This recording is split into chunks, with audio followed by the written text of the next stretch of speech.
Manever I say ma PENDREAM TV. PENDREAM TV there, I see them yopo. Portfolio. I share in that totally. Right. Except to say that I'm aware, and clearly I was even part of the commissioning of some solar street lighting system, just to add to what you pulled out, the solar park. Right. I would encourage, again, that we pay more attention to that because you have the economic advantage. The type of sun rays you are getting lately, Moro, I do not think that it is even prudent at this point to continue investing in thermal plants. And so I share that the Energy Ministry and Green Transitions should diversify completely. I personally run solar systems in my house. Oh, okay. And Moro, you can power your air conditioners if you want with them.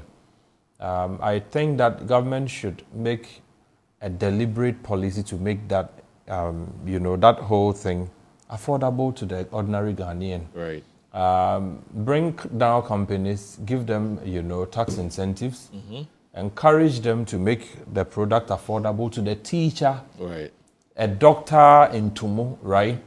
Who probably cannot depend on the grid because it's erratic. Sometimes it goes off transformer issues here and there. But once there's solar at home, they are good to go. I mean, they can go home and assure that a normal fan can at least work for them in the night. They will have some lights. They can charge their phones. Their fridges can still work. And so, whilst we discuss these things, I think that the national conversation again should gravitate towards the fact that a lot of Ghanaians would be better off if we could help make solar systems affordable.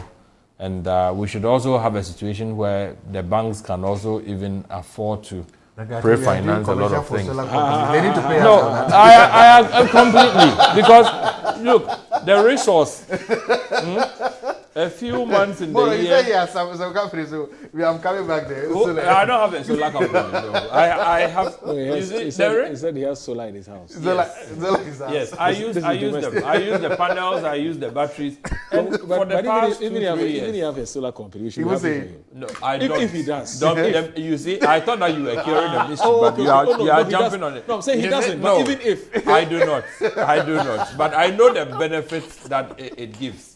And I think that Moro, you get him on this. The mischief on that note, Let's move here. I would thank here, but again, Moro, anytime you get the politicians to come back, they should make a commitment to that. Exactly. I have experienced it. It's nice. It's you can be assured of power. So when light goes off in my neighborhood, I still have light, and you don't hear the sound of genset and all polluting the environment with noise. Solar should be affordable to the Ghanaian, such that we should get to a point where if I have 5,000 cities, 3,000 cities, I'll be able to get some panels. The installation cost is deterrent. Yes. That's what the test people. We should continue to encourage them. But can't you have a private person who says, well, if it's going to cost 100,000 cities, I'm prepared to do it for, say, 5,000, but over, say, a period of time. Yeah, but also, that's what I say. See, right now, there's no deliberate government policy. Exactly. If government does that, even the banks can guarantee and pay for some of the workers.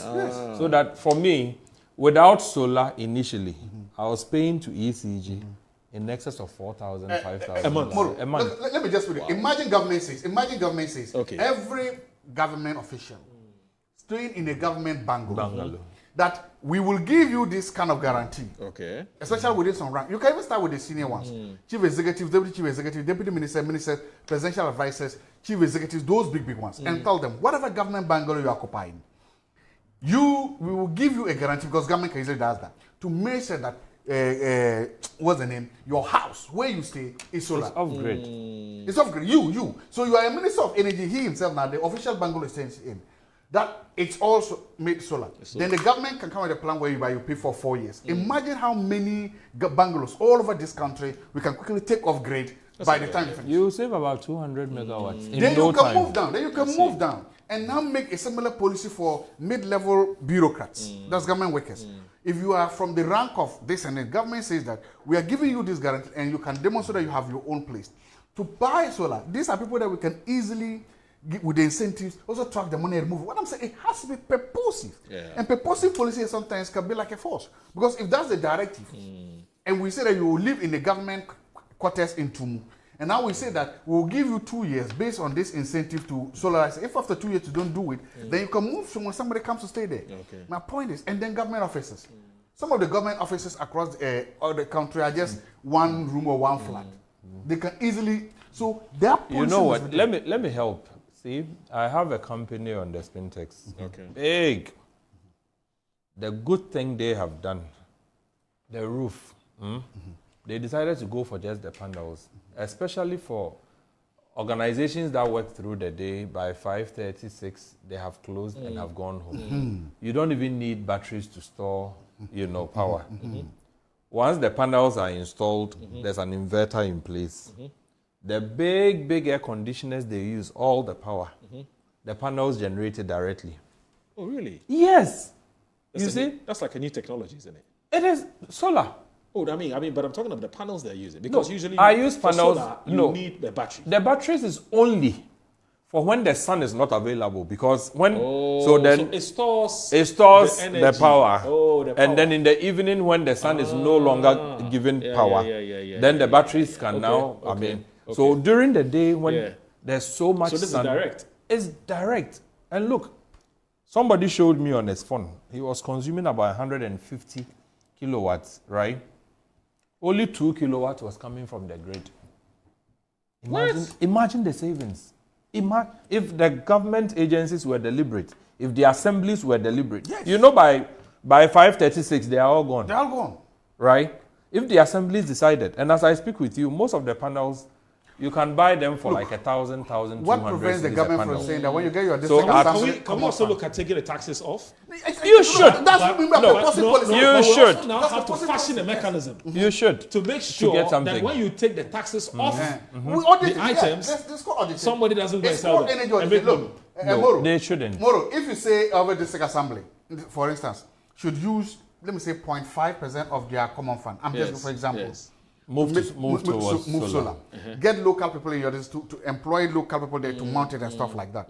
You've just, as he's saying, I mean, you don't even need batteries because you'll be using the You power don't whilst need you are at there. all. When you close at 5, the power goes off. You are And not the batteries are the most expensive part. Yeah, but what if it rains for like a week continuously? You see, listen, then your problem is bigger than solar. You see, If it rains for more than a week, your problem is bigger than solar Moro. power. So four weeks in a month. Take it that the weather is so bad, the panel cannot give you anything for the whole week. Yes. You use a generator? You can use grid. Yes. The other 3 weeks, You don't go off the grid. you don't go off. You're on the there's a grid Yes, system. a grid system. But don't put pressure on the grid by also consuming so much. When you can simply install the panels, you know what we can start right, to do? and take and go off the In grid. fact, we can even start from Accra. Yes, Say that Jubilee House- Let me. You see, you go to the energy ministry. There's some solar, installations done there. Okay. I wonder how many years it will need to take us to do same for the other ministries, other agencies, other departments. It's taking too long. It is cheaper. When you decide that I'm doing from the morning till like 6 p.m., the panels do not go off because it rained or something. No, it's photocell. So just a little brightness. It doesn't even need the sun's intensity so high to be able to give you power.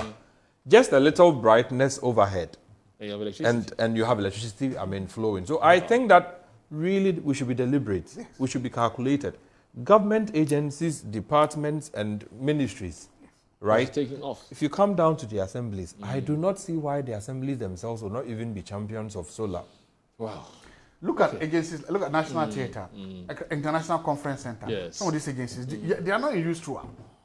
Is Jubilee on solar? That's what I was coming to. So you can put Jubilee. I think they do have some amount of it. Imagine you yes, put the some whole of amount Jubilee, Yes. the whole of Parliament House, and the whole of Supreme Court. Yes. 3 hours of government. Imagine the all transition. Into solar. And then they say that we are starting the process from the head. So that from now onwards, we know that Parliament, Jubilee House, and Supreme Court are all under. So then they begin to tell others. Like the same thing, the court process. During the day, you save Say so you tell much. the court, because some of the Save courts, so again, we are much. talking about agencies that do not work overnight. Some of the courts sit from morning till when they close. You don't need panels. And then you put, that's what I'm talking about, purposive policy. Purposive means we are saying that We are intentionally going to do this, and we are going to use the power of the state, of taxations, of incentives to compel or to force you to do it. If every government, occupant of every government bungalow, were to go panel, if all government offices all over the country were to transition to this, and you see, you don't need to do it all at once this year. You can say that we want you to start with 20%. Every year, add 10%, add this. That is even too high. You'll be doing it 5%, 5%. At the end of 10 years, 50%. But just make sure that every year, when we do an audit, the audit can show that you have added this power to you. Then the initial cost is cushioned, and then you do it. That also becomes a major role for ministers, for chief executives, and for other people. So you are chief executives of NPA, you are the chief executive for VRA, you are the chief executive of Ghana Commercial Bank. Part of how we measure your annual performance is how much energy have you transitioned. You are chief director of the Ministry of Work and Housing. How much energy? This becomes key KPIs that we can then use to say that for your next promotion, you deserve it. And because these are difficult, this means commitment, it will help us to move there. But this sounds like a no-brainer. However, you know what even makes this more urgent? Governments upon governments have struggled to pay the electricity bills of these institutions. That's how you transition. Bro, and you see, if they show you the indebtedness. Yes. Bro, you see, imagine a company as huge consuming 150 kilowatts an hour. Imagine the stress they will put on the grid, right? If they had not gone for the panels. Yeah. And like I said, the panels are relatively cheaper. If one is 1,200, so 12,000, you have 10 already. If you decided to do 100 over this building, the power you would receive, you cannot even consume. Too much power. Too much power. And during the day, ECG has got a program they call the net metering, the net off, right? If you are producing, let's say, 100 kilowatts, right, and you are only consuming 70, the 30 could feed into the grid for others that may have a need for them to use it. So it goes through the grid. There's a reverse, cycle. ECG can afford to pay you off for that power you have generated. But what you have generated is now cleaner, it's quieter. Unlike the generator sets that you need to fuel with the fossilized fuel and the noise, the environmental pollution, everything, right? Solar is quiet. You don't even hear, okay. Everything works. And so I think that a fallout from this Monday, really, whilst we think of the Strait of Hormuz, we think of the hydrocarbon resource, we think of, getting things to come through, the solar farms become important. We brought some electric buses. I am thinking that even going forward, we should be deliberate with the car manufacturing companies to give us solar roofs. A lot of them come with electric. The current buses that came, I don't know what the ones that just came. Yes. Again, that's what we're talking about. Positive government. You could simply say that. They're petrol. They're not. Europe, it's not even E. Exactly. But Europe will tilt towards the electric, the e-buses. Because they are not blessed with the type of sun energy you have in our part of the So the climatic conditions are different. So we should even approach these automakers more aggressively and insist that for a big bus, the whole roof, if you panel it, right, and you have a motorized system that, transmits the power to, the engine and whatever components, you should be able to move these buses in the night, park them, don't worry. There are some few ones in the system. I think also looking at revenue. The former government brought some few but ones. Solar still it gives you cheaper, because if I can move the bus from, say, Medina, right, to Circle, for almost zero expenditure, because I'm getting the sun power. Right. Free. So whereas government may not be, and I'm just guessing, whereas government may not transport fares. Excited about doing this, because if all of us start moving to solar, government won't make money. How would it not make money? We're going to make money from selling power to us. Government is rather losing money through power. Through power. You know how much subventions we need to put in every now and then? You would wake up and the IPP say we owe them. So then it's running into millions. Their interest. Yes. It is in everybody's interest. Because not everybody can use solar. Remember, some companies don't use solar.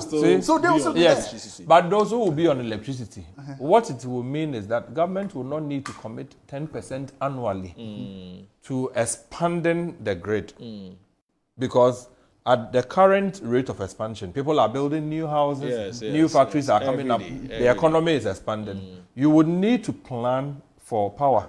And that means that you may end up with thermal, because the hydro that we have, the Bui and the Akosombo, they seem, elastic. You cannot go beyond what they can generate. So when you look at the economics of demand and supply, if a lot more of us get onto the solar grid, and assuming that ECG has more power to supply than we're demanding, they'll be forced to bring the prices down. To bring it down.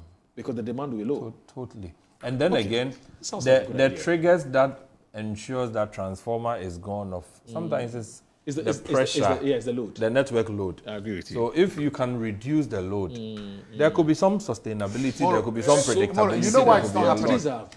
Let me tell you, some of this issues, the initial cost, the entry cost of it will be high. Yes. And so the problem then governments, let's say, and sometimes these are investments, let's say investment into the future. Yeah. Again, I come back to the point I started with. Governments are not so concerned about investment in the future. They want instant gratification. They want you to see it right now. So if the investment is going to come tomorrow next, maybe the next guy coming might enjoy that. So that's the problem. That from political perspective, that is it. Once you cannot instantly see it, government becomes a little bit hesitant. And so that's what I'm saying, that if we move the discussion from partisan to political, and then we now make it a national policy, like this is I'm saying. If you decree or legislate or even make people look from now onwards, every occupier of government bungalow do this, then it transcends whosoever is coming. I get it. Right? If you now have a discussion with Ghana Commercial Bank to say that for the occupants of these government bungalows, right, you can take this loan from Ghana Commercial Bank based on discussions with, let's say, Ministry of Energy and the government, and it's going to be this amount of money for you to retrofit your own this thing. Those things can transcend parties, you see, and but governments, more and they'll help. finally, I am happy that we are still having this discussion. Look, one of the things that I would implore the Energy Ministry to fast track. I know they have a program to ensure that there's solar for secondary schools and some tertiary institutions and public hospitals. Moro, there was a news report this weekend that said one of the regional hospitals in the Western, people were undergoing surgery. Power is off. Wow. Generator set that should have come on automatically is also not working. And I say to myself, gracious me, 21st century. A hospital could have simply had the roof, reprogrammed. That's it. Or not the whole hospital, even just the theater. There's a theater. I'm saying, the critical, you would provide so much power. Yet, look, we are waiting on a generator. Fossilized fuel. The grid. Thermal, fossilized fuel. When you have the sun energy going for waste, and somebody was scheduled to come for a surgery, was told not to eat from the morning. It's 2 p.m. The person has still not eaten because the power system is out. Those who went into theater have not, even been completed. And so that is how bad we treat the system. I think that if there's any legacy this energy minister, as young as he is, could leave for Ghanaians, he should focus really, get all the central hospitals, get all the important medical facilities, on some amount of solar power, that they can at least be sufficient in their surgical, and their emergency wards, without necessarily always depending on a trip, a transformer, we are doing maintenance, whether DUMSO or no DUMSO or DUMCAC, whatever the terms they give to it. If you had a reliable solar backup, there would be some work done and people's lives would be saved. Makes a lot of sense. All right, so the two of you, I want us to move to another topic. We must also do very well.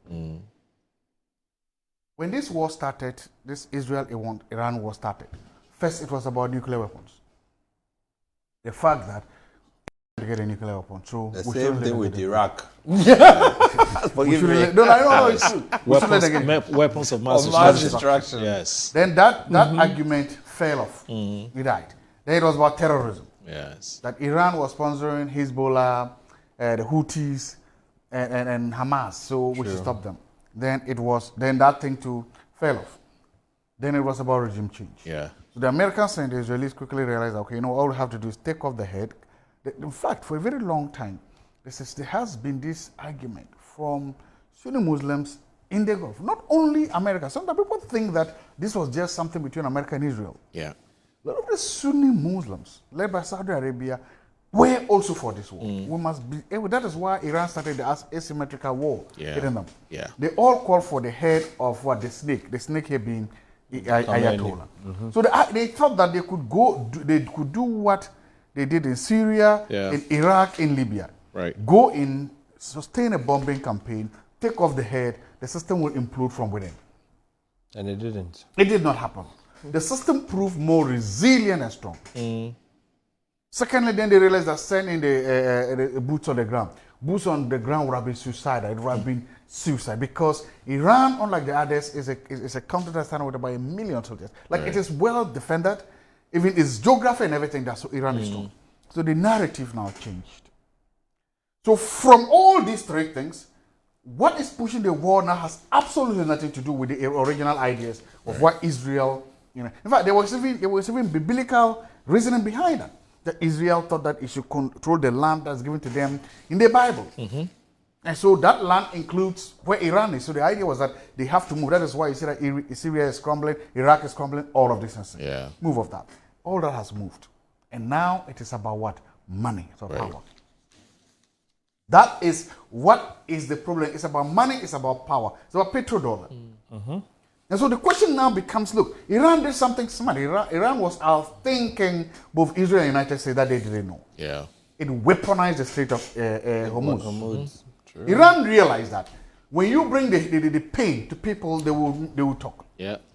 If China meets the pain, China will talk. If India meets the pain, they will talk. And then, as they were doing it, as they were strategically outthinking the United States, they've come to realize that the solution to all of this passed through the Strait. They now met the salesman who is President Trump. Trump is a transactional leader. Right. He's not guided by any principles of any morals or any ethics. No. He tries to see where there's money. Quickly, Trump saw that there was money to be made at the Strait of Hormuz. So all of a sudden, he doesn't care about the nukes. He doesn't care about presidential election. He sees the money and says, no, we are not going to let only Iran make this money.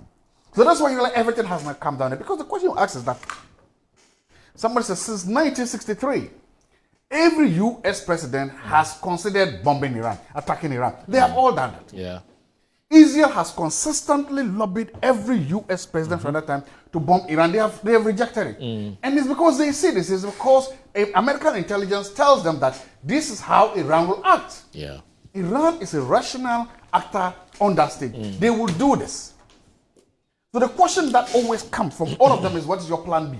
Yeah. Do you have an alternative to a straight door? You don't. So what do you do? And that is why they have restraint. That is why they've decided to solve it through diplomacy. And that is why I realized that when Obama signed the JCPOA with Iran, the strait kept closed. It's open. Everything was about that. Now my question is, as this is happening, what are we doing as a country? I see these two things as big policy windows. Both the Russia-Ukraine war and this current war as what? Two big policy windows. Policy windows are opportunities that emerge that sometimes offer policymakers an opportunity to make a decision, to make policy.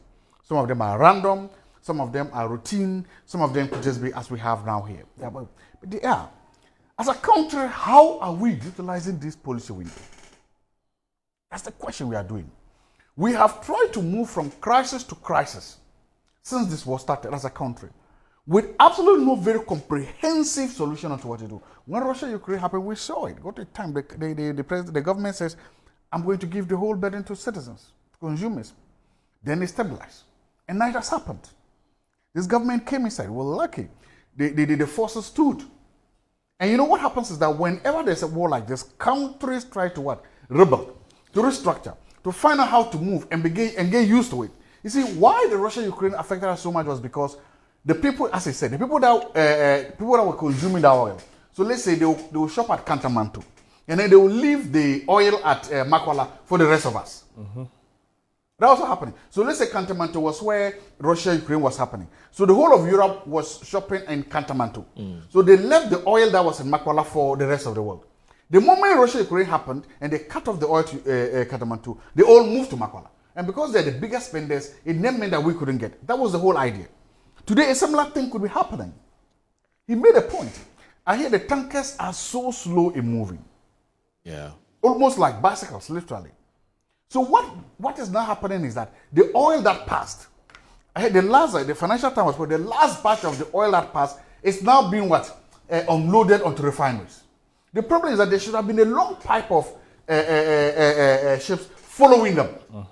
So the moment you offload and then there should be another long of ships also going the other way. Yeah. Problem is that there are thousands of ships on either side.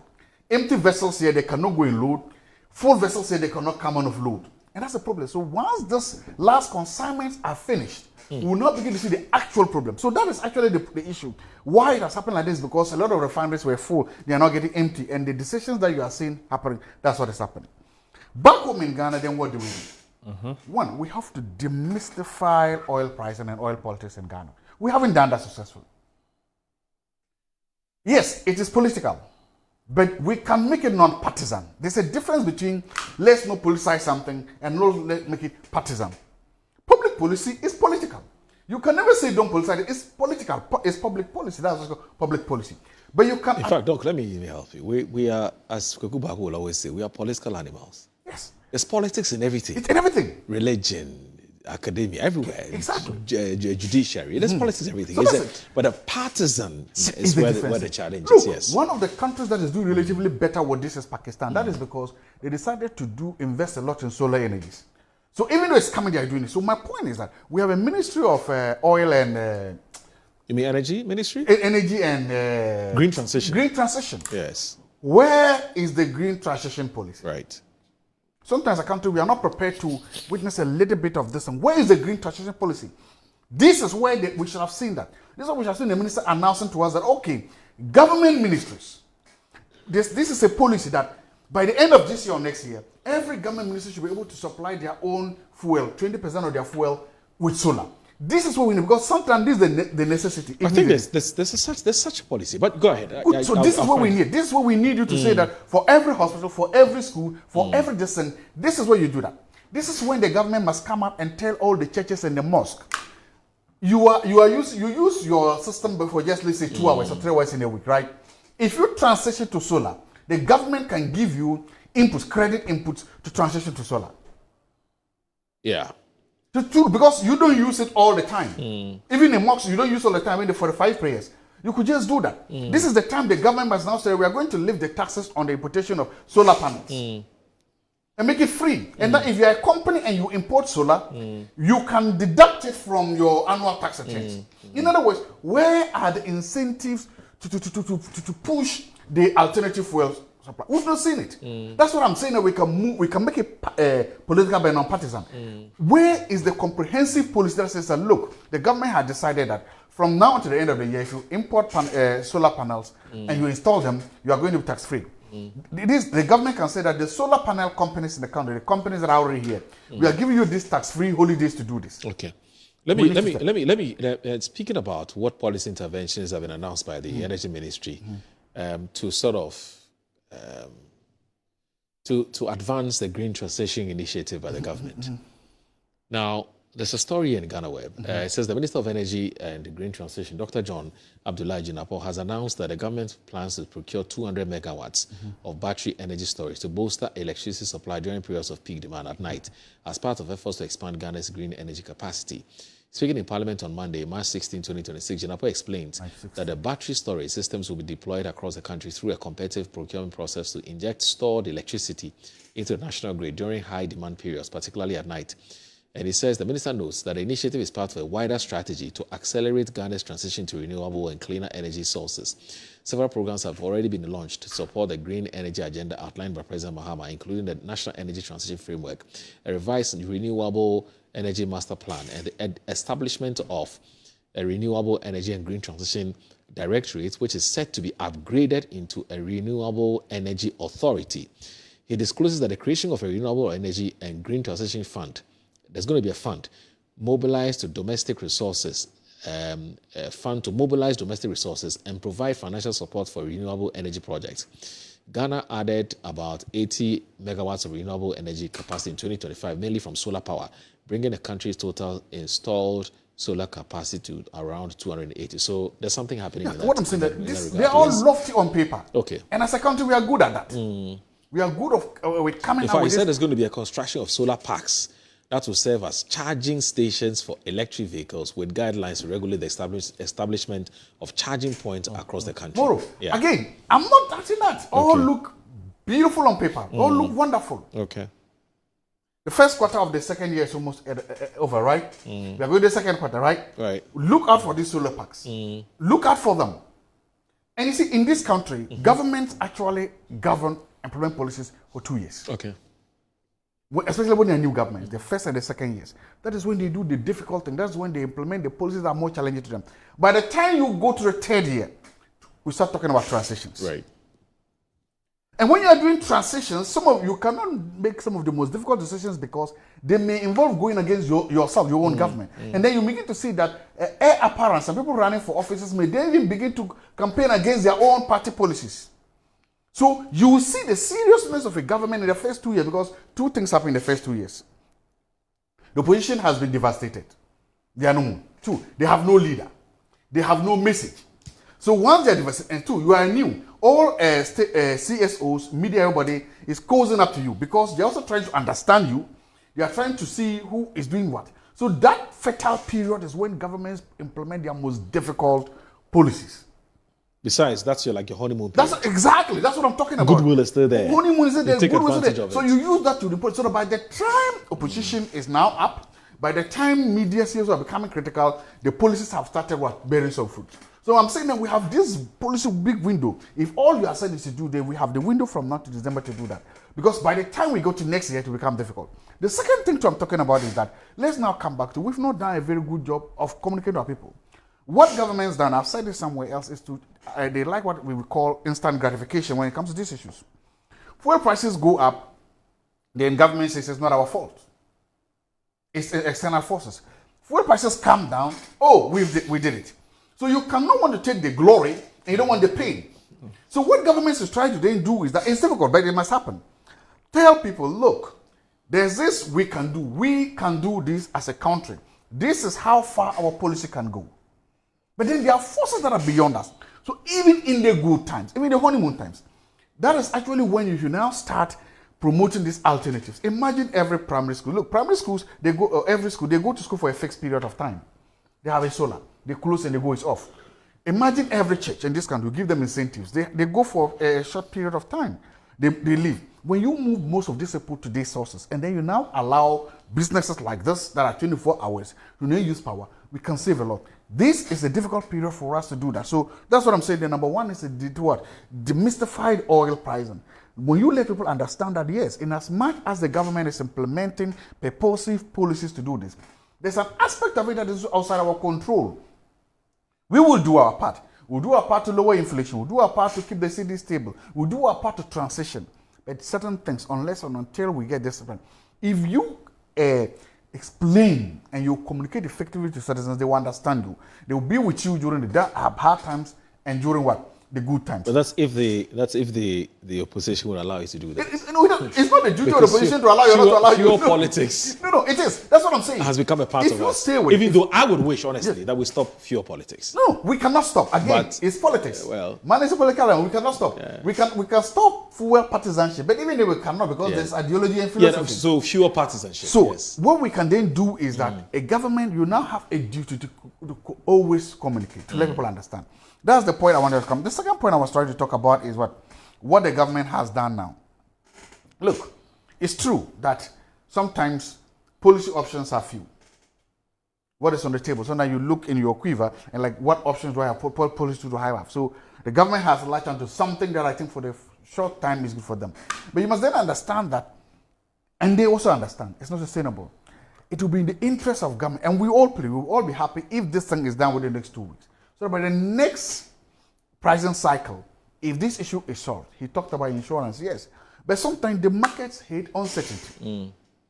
The markets want to, that's why you realize, literally, you can see the price up and down, up and down. Yeah. They want certainty. Even if you open the Strait today, some of the oil will take almost a month to get to refineries. But it doesn't matter. Markets understand that.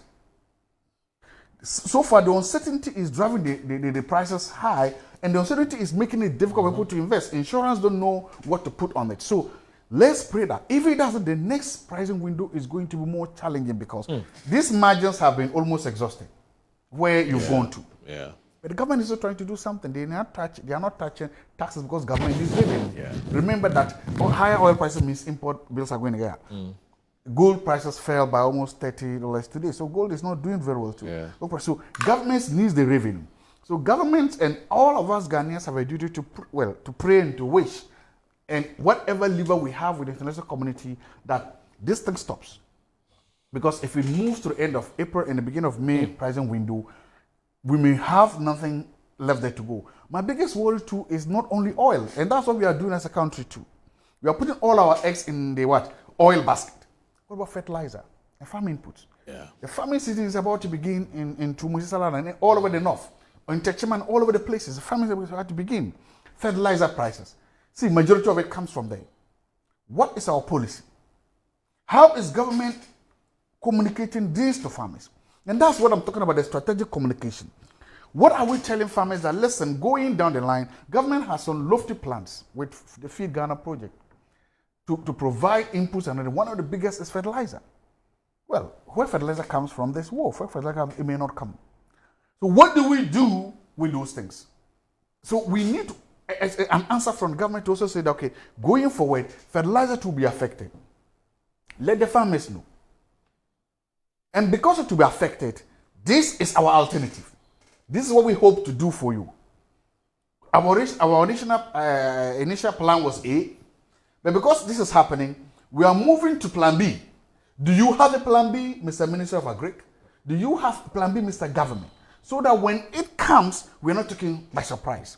So that is where I also need us to start looking at, because that is a very critical, important part. Once we do that, we're communicating very well. And I hope that whatever we do, we then begin to make sure that these things do, and the communication and the strategy, a national strategy rolled out and implemented fully will help. That is how I think that we can look at this. If not, we will focus only on oil, and then before you realize, we're in trouble. We're in trouble. All right. Gentlemen, I want us to move on to a second topic. But let me do a minute. Just 1 minute, please do. I think that when Doc indicated the need for government to diversify energy. PENDREAM TV. Now, so far so good. Say open online portal Ghana. Nipa share, nipa follow, nipa comment here. To my best of knowledge, without any biases, PENDREAM TV.